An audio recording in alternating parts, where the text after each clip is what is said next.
Hello everyone, this is Teri. Welcome to my YouTube channel Amethyst Astro Tarot, and we are in another episode of my series One Decan, One Card, and One Chart. And we are at the moment, since Sun is in the last decan of Virgo, I would be talking about the third decan of Virgo.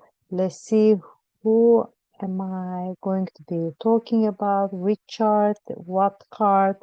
Let's have a look at that.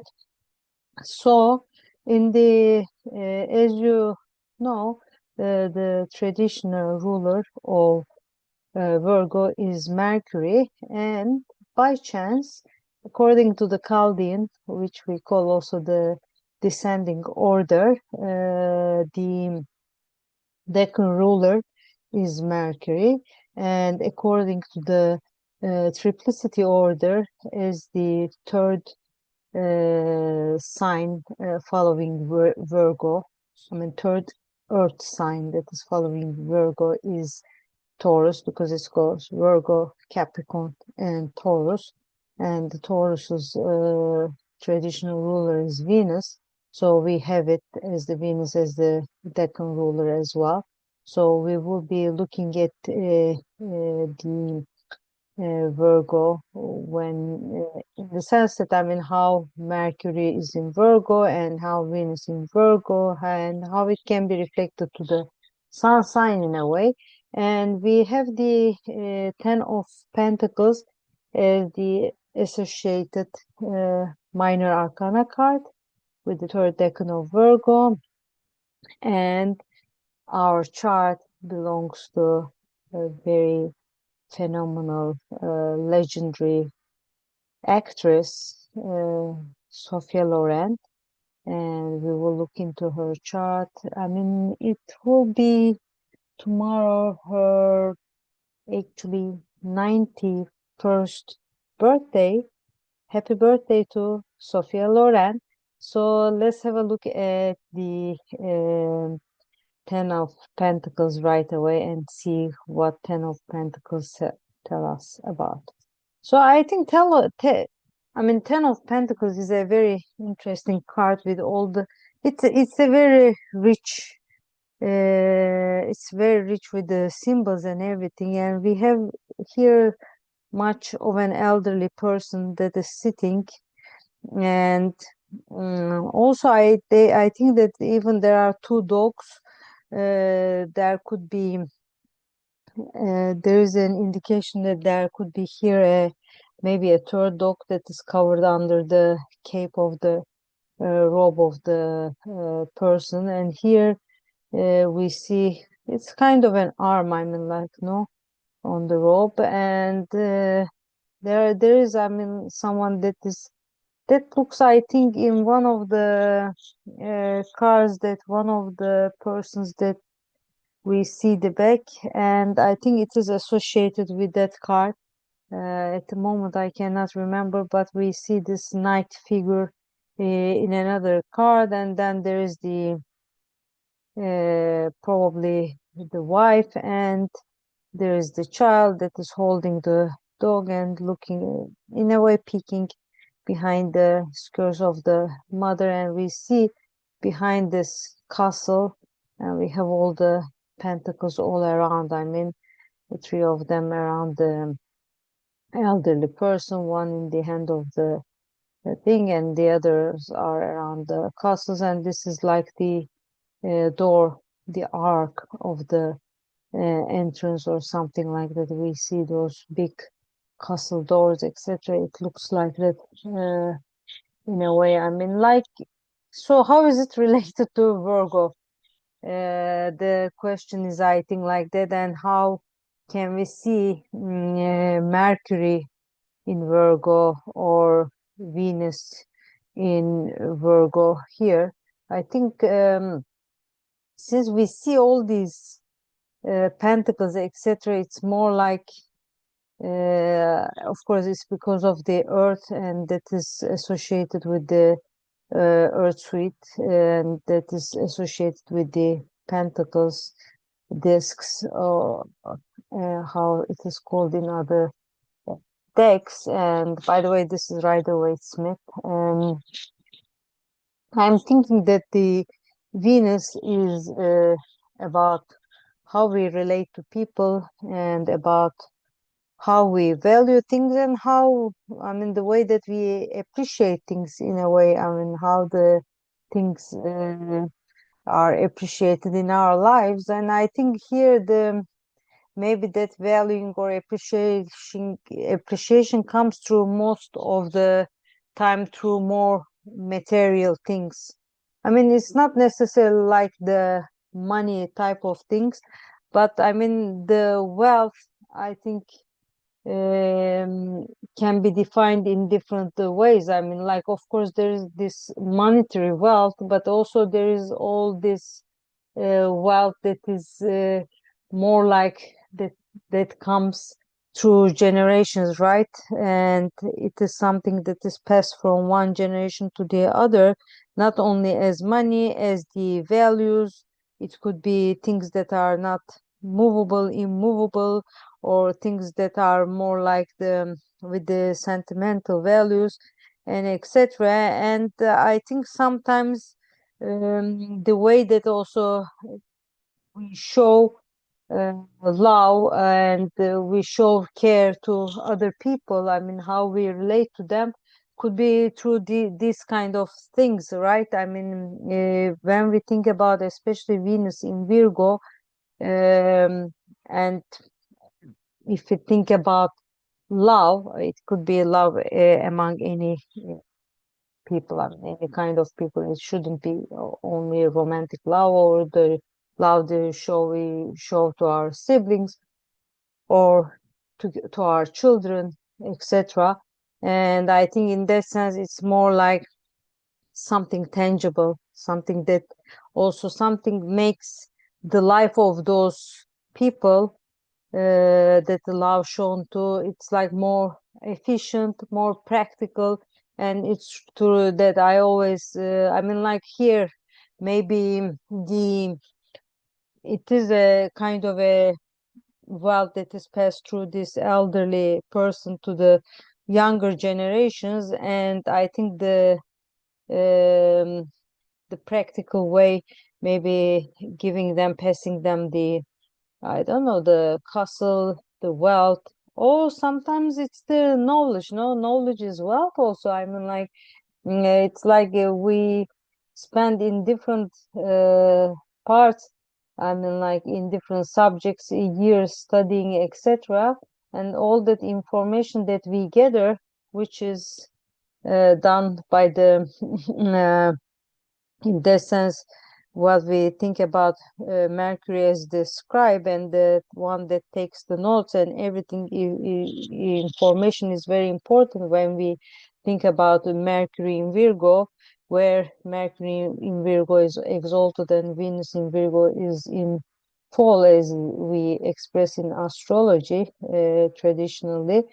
But it's like, I think in that sense, I mean, like our all these organizational thoughts and our all this the way that we communicate, we speak, we or write things in an orderly way, in an organized way, and also in the most, I mean, the possible perfect way possible. I mean, sometimes of course there is overthinking going through that, but these are all the things that at the end of the day, as I said, uh, we can think when we are looking at this card, part of a wealth, all the information, all the knowledge, and sometimes, of course, the value, which could be evaluated through the amount of the money that we have. I think that's the combination of all.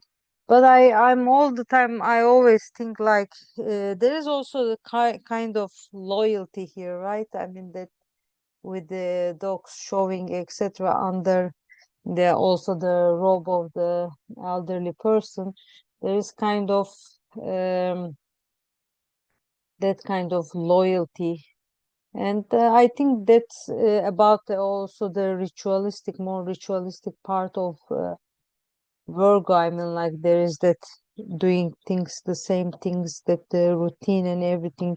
I believe that it's part of the Virgo traits, and I think we can see in the way that the people relate to each other in this card, and then maybe they are talking to each other. There could be a conversation going to other. It's part of that the daily life, what could be also done all through the generations as well. So in that sense, it's interesting. I think we can find lots of details here. Also, there is this another coat of arms that we can see, and black and white. And also, if you recognize in lots of cars in the, I think it's quite a lot of cars we have. We always see this um, castle or the bush and that kind of view uh, behind the scenes as well. So I think that's all I can say about the Ten of Pentacles. As I always say, depending on the context surrounding cards and the questions, etc., of the querent, the cards may give us other meanings, other interpretations, other symbolism as well. So that was the Ten of Pentacles. Now let's look at the chart of Sophia Loren. So Sophia Loren was born in 20th of September 1934 in Rome, Italy. And as we can see here, and it was, I think, rated as AA. So it should be through her birth card. So this should be the birth certificate. I mean, this should be the right time that she was born at 10 past 2 on a Thursday, 91 years ago. And as we can see here, her sun is in the ninth house and in the third decan of Virgo. On the other hand, we see the Venus in Virgo, so I think that Venus trait shouldn't be, I mean, unfamiliar for her. That is relating in that sense, and it's that Venus is in hand with the Neptune, so it's like that that uh, when valuing things, when relating to people, or when finding the ways of love, harmony, and peace, and or also artistry. That's an artist that we are talking about, and there is the impact of very practical images or things that are like also grounding ideals more in a way, because Neptune in Virgo wouldn't be like Neptune in Pisces, and we will see more like things that the imagination or the ideals that will keep our feet on the ground. I mean, that kind of thing. In that sense, I think we can easily say that she could be very grounded um, in that manner. And also, I mean, when we look at the Mercury in Virgo, of course, we are, as I mentioned before, we are talking about more like thinking and talking in a way that it's like you try to make sure that the things are in order, that the things are in an organized way, also that we can be efficient the way that we communicate. I mean, like instead of writing, or talking, we come to the point. That's the point. Of course, there is the risk of Virgo getting lost in the small details and then like winding about that. But in general, I think the way that she reflects her identity or the way that she expresses herself could be quite, I mean, in control in a way, in control. But of course, I mean, there's always that Virgo being so much about sometimes perfection and sometimes overthinking. There could be the factor of self-doubt involved in this as well. And interestingly, I mean that when we look at uh, the dispositor where Mercury is, that's in Libra. That also gives a quite a lot of, I mean, peaceful and in a way, I mean, like trying to balance things through the thoughts, through the words, and bringing kind of, it can be very direct, I mean, but at the same time it could be still um, compromising. It would be when talking, uh, there would be always the thinking of the other people as well. So, and of course, without looking at the moon, the chart wouldn't be complete. In any case, I was trying to concentrate on the sun in Virgo, as I said, Venus in Virgo, and Mercury is dispositing that sun, and how she might be expressing herself. And it's the ninth house. Ninth house is the house that we can be thinking about. Also, I mean, like expressing herself through different languages in different cultures and being, I mean, in a way where you shine, I mean, would be more like overseas and not from where you are, but more like where you travel. I mean, it could be interpreted sometimes in that way as well. And moon in Aquarius, I mean, also it's like it there could be this expression of inner world. It's like more like uh, cold and, I wouldn't say hot, cold and warm.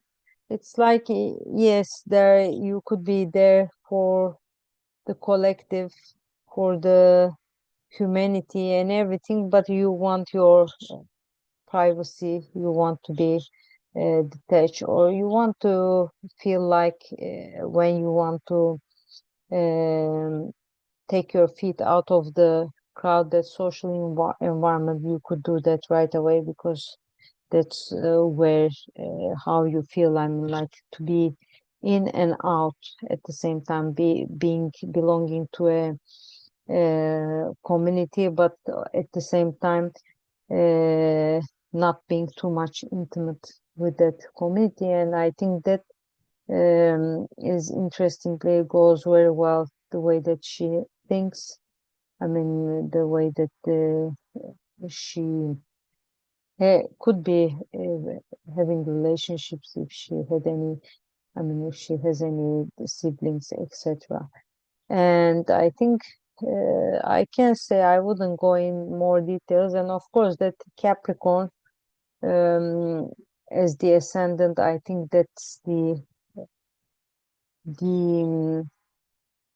uh, the locomotive in a way, you know, the pushing factor. Because I think that Sophia Loren as an artist, very disciplined, very hardworking person, and that is in line with her in a way, the how she sees life, how she approaches life.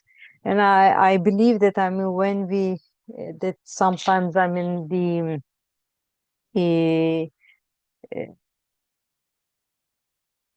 that cheekbones more, I think, prominent could be in line with the Saturn ruled people sometimes. And I think that Sophia Loren has that as well. So she has this Capricorn rising at the same time, at the same time, which is ruled by the Saturn here also in its at home in Aquarius. So I think um, if we think that she had 3 Saturn returns, I mean, through her lifetime, and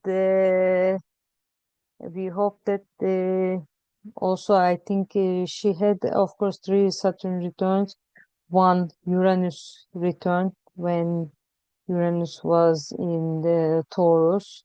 So, what we can hope that she continues living with health and continues sharing her wisdom about acting and about all her life with the other people.